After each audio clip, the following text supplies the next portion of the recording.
Pierwsze latanie w goglach FPV.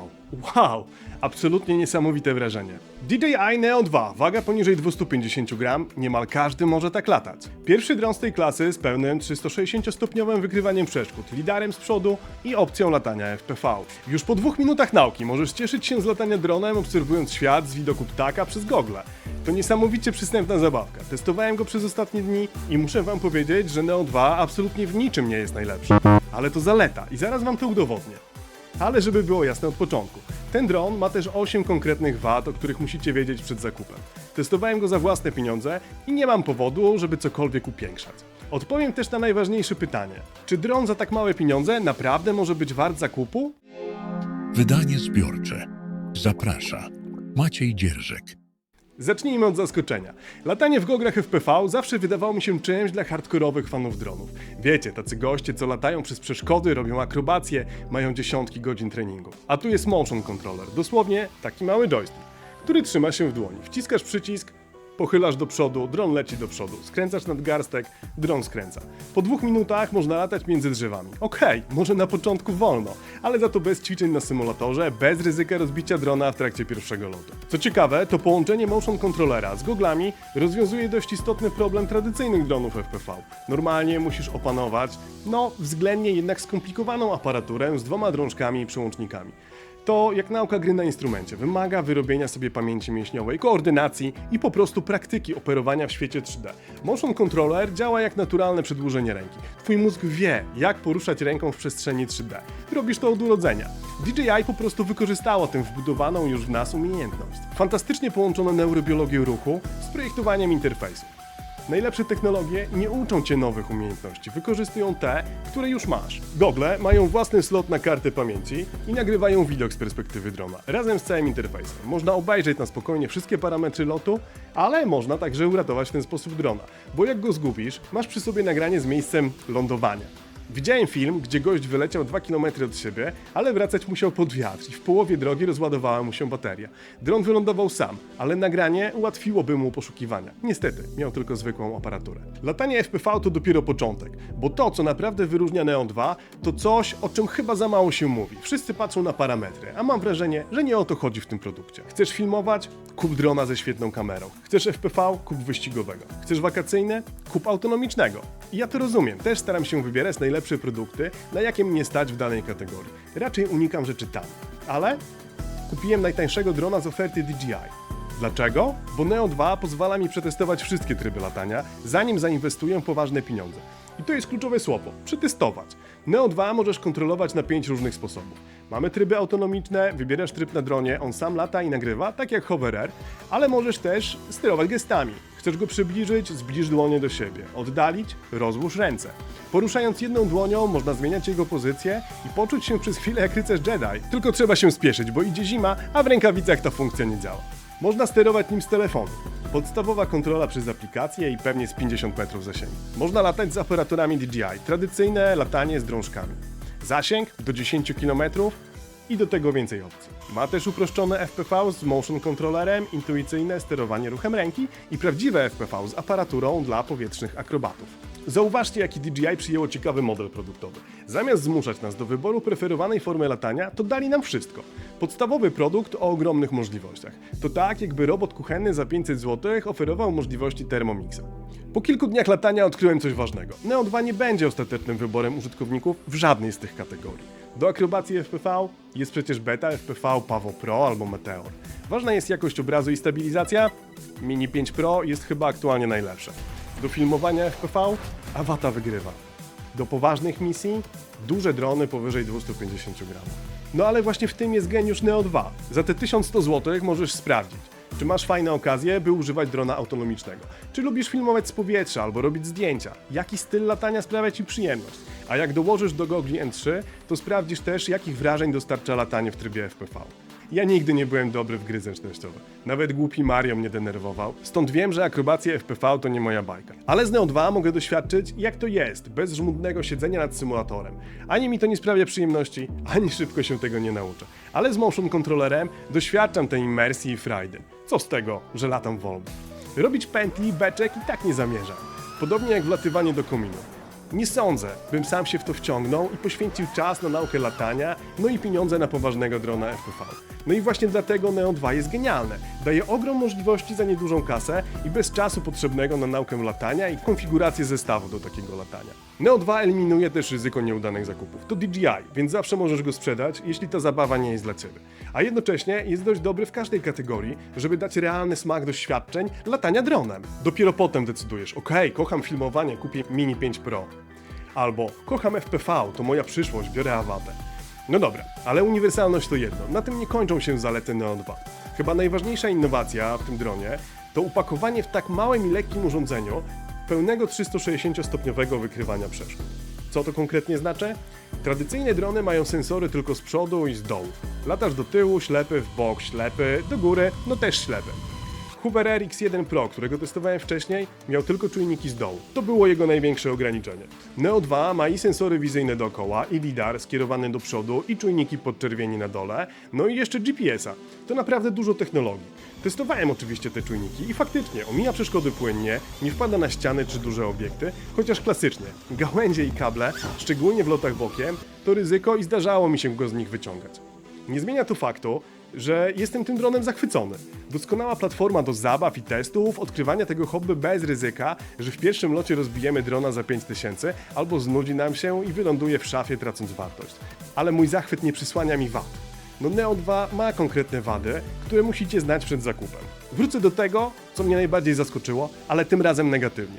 Muszę powiedzieć, że omijanie przeszkód nie jest wcale takie idealne. Może i sprzętowo to jest przełom, jak na rozmiarę i wagę, ale mam wrażenie, że do Hovera miałem więcej zaufania.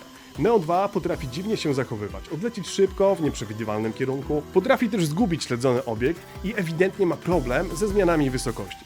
Hover był prostszy, ale soft miał chyba lepszy. Trzeba czekać na aktualizację oprogramowania, bo jestem przekonany, że z tych czujników w trybach autonomicznych można wyciągnąć więcej. Po dłuższych testach tych lotów autonomicznych odkryłem, że gubi mnie częściej niż bym chciał, jego dziwne ruchy mnie niepokoją. Zawisanie w dziwnym miejscu wymaga ściągania go telefonem, to mi się nigdy nie zdarzyło w Hover Air. Gubi się też przy wchodzeniu na schody albo w nocy, a reakcje nie są tak szybkie, jakbym się spodziewał. Z drugiej strony Hovera puszczałem w dobrych warunkach, pilnowałem, żeby nie miał okazji w coś wlecieć. Z Neo 2 te obawy mam znacznie mniejsze, no bo przecież ma czujniki i jednak reaguje na przeszkody, a po drugie, no jest znacznie tańszy, więc chyba wybaczam mu te dziwne zachowania. I jeszcze jedno ograniczenie. W trybie autonomicznym i z telefonu możesz śledzić tylko ludzi. Neo 2 potrafi śledzić inne obiekty, samochody, łodzie, rowery, ale tylko z kontrolerem, na przykład RCN3. Nie da się tego zrobić ani z telefonu, ani w trybie autonomicznym. Czy to dyskwalifikuje tego drona? Nie, ale musicie o tym wiedzieć przed zakupem, żeby nie było rozczarowania w trybach autonomicznych. Niestety trzeba się do tego drona trochę dostosować, bo on nie zawsze chce dostosować się do Ciebie.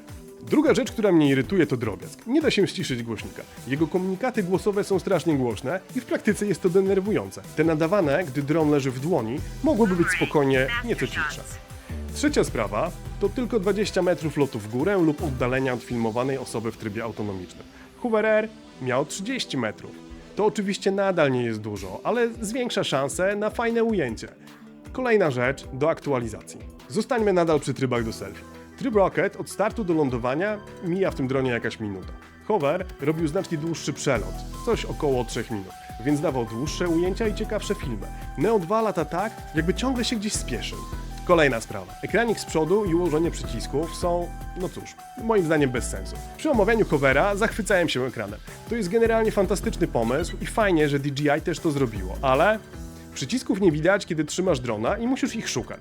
Wasi znajomi będą mieli jeszcze większy kłopot, gwarantuję. Do tego, żeby spojrzeć w ekran, musisz wyciągnąć drona przez siebie.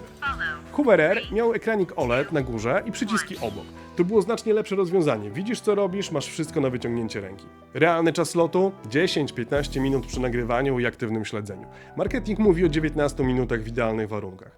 Zapomnijcie o tym. W praktyce potrzebujecie Flymore Combo z 3 bateriami. I tu zaskoczenie, baterie do Neo 2 kosztują prawie 2 razy więcej niż baterie do Neo 1. I tak, poprzednie nie pasują. No i teraz najważniejsza wada, która nie dyskwalifikuje Neo 2 jako początek przygody z dronami, ale może być decydująca w długiej perspektywie. Jakość obrazu jest good enough do social mediów, vlogów czy pamiątek z wakacji. Ale brakuje zdjęć w formacie RAW, są tylko JPEGi, brak profili D-Log, więc obrazu samemu nie pokolorujesz. Ma mały sensor, choć przecieki mówiły, że będzie większy. Jest ten sam co w poprzedniej wersji. Obraz jest lepszy, bo poprawili oprogramowanie, ale nadal nie jest to wystarczająca jakość do profesjonalnych publikacji. Jeśli złapiesz bakcyla filmowania z drona, a jest duża szansa, że złapiesz, Neo 2 szybko może się okazać niewystarczający. Content creator, który potrzebuje profesjonalnego materiału, będzie sfrustrowany brakiem RAW-ów i D-Loga. Color grading odpada. Za to na wakacje? Idealne. Do odkrycia, czy lubisz latać w ogóle dronami? Perfekcyjne. Jako jedyny dron w Twoim arsenale na następne 3 lata? Prawdopodobnie nie. I druga kategoria, gdzie Neo 2 jest świetny do testowania, a nie do poważnego latania. Akrobacje FPV. Są do tego urządzenia, które są po prostu lepsze. Neo 2 wygląda na odporne, można na nim zacząć naukę, ale jeżeli chcesz robić flipy, loopy i się ścigać, są dedykowane drony, które są lżejsze, szybsze i bardziej zwrotne. Zauważcie, że żadna z tych wad nie wyklucza podstawowych funkcjonalności. To są ograniczenia w user experience i w długoterminowej perspektywie, ale nie w głównych funkcjach. W mojej ocenie Neo 2 nie jest najlepszym dronem dla zdecydowanej większości użytkowników, ale tylko w długiej perspektywie. Jest za to najlepszym pierwszym dronem dla 90% ludzi, którzy chcą odkryć, co w dronach jest fajne. W zależności od wybranego pakietu dostajesz możliwość przetestowania autonomicznego latania, ma lepsze sensory niż Hover Air, trochę gorszy UX. Możliwość przetestowania FPV, motion controller to jest w zasadzie brak bariery wejścia. Możliwość przetestowania tradycyjnego pilotażu z kontrolerem np. RCN3. Możliwość przetestowania filmowania z powietrza. Możliwość odkrycia, który styl latania sprawia Ci największą frajdę. Ale przyznaję, że sam czekam na odpowiedź Hover Air, bo mam nadzieję, że bez walki się nie poddadzą. Konkurencja jest dobra dla konsumentów i bardzo polubiłem się z Hoverem. Natomiast, jeśli rozważacie zakup, mam kilka konkretnych rad. Nie kupujcie Neo 2, jeśli pracujecie na profesjonalnych zdjęciach i materiałach wideo. Jeśli potrzebujecie więcej niż te 15 minut lotu bez lądowania, albo umiecie już latać FPV. Kupcie Neo 2, jeśli jest to wasz pierwszy dron. Jest to świetny punkt wejścia. Chcecie dokumentować wakacje, rodzinne wydarzenia, albo interesuje Was FPV, ale nie chcecie wydawać fortuny, albo jeśli potrzebujecie wszechstronnego narzędzia, jest autonomiczne i manualne, albo robicie content na sociale i chcecie go po prostu łatwo urozmaicić. Dron można kupić w różnych pakietach. W wersji z jedną baterią nie polecam, chyba że bardzo chcesz, ale wtedy szybko dokupisz kolejne baterie. Flymore Combo ma więcej sensu, bo są baterie i ładowarka, która ładuje wszystkie naraz, a w dodatku mogą Ci jeszcze naładować telefon. Combo z RCN3. Dodatkowo w zestawie jest aparatura i większe możliwości. Lepszy w podglądzie, zasięg w teorii do 10 km. Śledzenie nie tylko ludzi, ale też samochodów, łodzi i rowerów oraz latanie automatyczne dookoła obiektów. Jeśli nigdy nie lataliście FPV, ale Was to interesuje, Neo 2 z motion controllerem to najłatwiejszy sposób, żeby spróbować. Bez miesięcy nauki. Muszę wspomnieć, żebyście nie testowali trybów autonomicznych nad wodą albo nad niedostępnym terenem. Zwłaszcza jeśli występują duże różnice wysokości. Zaufajcie mi. I mówiąc o wodzie, tu jest ważne ostrzeżenie praktyczne. Neo 2 nie ma systemu takiego jak OmniTerrain w Hover Air. Może się pogubić, bo woda inaczej odbija światło. Jak Neo 2 zacznie robić dziwne ruchy nad ziemią, to wyjmiesz telefon i go ściągniesz do siebie, albo ostatecznie podniesiesz go z ziemi. Nad wodą może się to skończyć nurkowaniem, żeby wyjąć wrak i skorzystać z programu DJI Care, który świetnie uzupełnia zestaw dla początkujących. Jest tanio i naprawdę można drona kilka razy rozbić, ale nie zgubić, by w ramach DJI Care dostać nowego. Niemniej latanie nad wodą tylko z manualną kontrolą. Nie dawajcie mu samemu tak latać. Z Hoverem nie miałem takich obaw. DJI 2 to według mnie najlepszy pierwszy dron, jaki możesz teraz kupić. To kompletny zestaw z fajną aplikacją, która doda efekty do filmów, ze wsparciem producenta, z łatwą dostępnością i jak coś, łatwy do odsprzedaży. Ma wadę i wiele ograniczeń, ale tak właśnie został zaplanowany przez producenta. Neo 2 to testowa platforma wprowadzająca w świat bardziej zaawansowanych dronów. Nie jest najlepszy w niczym konkretnym, ale pozwala odkryć to, co w dronach jest fajne, zanim zainwestujecie poważne pieniądze w specjalistyczny sprzęt. A jest na co czekać, bo rynek zaraz zmieni się jak chyba nigdy wcześniej. Zaraz wychodzą 3 arcyciekawe drony, które zmienią reguły gry. Hover Air Aqua, pierwszy w świecie w 100% wodoodporny dron autonomiczny. Właśnie tego brakuje Neo 2, możliwości latania nad wodą bez straty. Hover Air przenosi to zupełnie do innego poziomu. Odpowiada na to bezpośrednio. Sprzęt wprost dla surferów. Avata 360 od DJI i Anti-Gravity od Insta360 to drony, które będą nagrywały pełny sferyczny obraz 360 stopni. Z takim materiałem możesz robić cuda w montażu, dają niemal nieograniczony wybór kadrów, postprodukcji i stabilizację na zupełnie innym poziomie. To nie jest wybierz kadr przed lotem i zaplanuj, gdzie będziesz sobie latał. To jest poleć, a potem wybierz kadrę. I to wszystko w zabawkach poniżej 250 gram, a przynajmniej mam taką nadzieję. A skoro mówimy o dokumentowaniu życia i wakacji, Hoover Air X1 Pro, do którego odnosiłem się dzisiaj, testowałem dokładnie w Turcji i w Norwegii. I mam stamtąd piękne ujęcia przy pięknej pogodzie, czego w przypadku Neo 2 w listopadowej Polsce nie udało mi się osiągnąć. Jeśli chcecie zobaczyć, jak wypada w realnych wakacyjnych warunkach, szczegółową recenzję znajdziecie gdzieś tutaj. Tam też opowiadam o największym paradoksie tego drona. Jego największa zaleta jest jednocześnie jego największą wadą. Dronem latał Maciek Dzierżek, a to było wydanie zbiorcze. Do zobaczenia!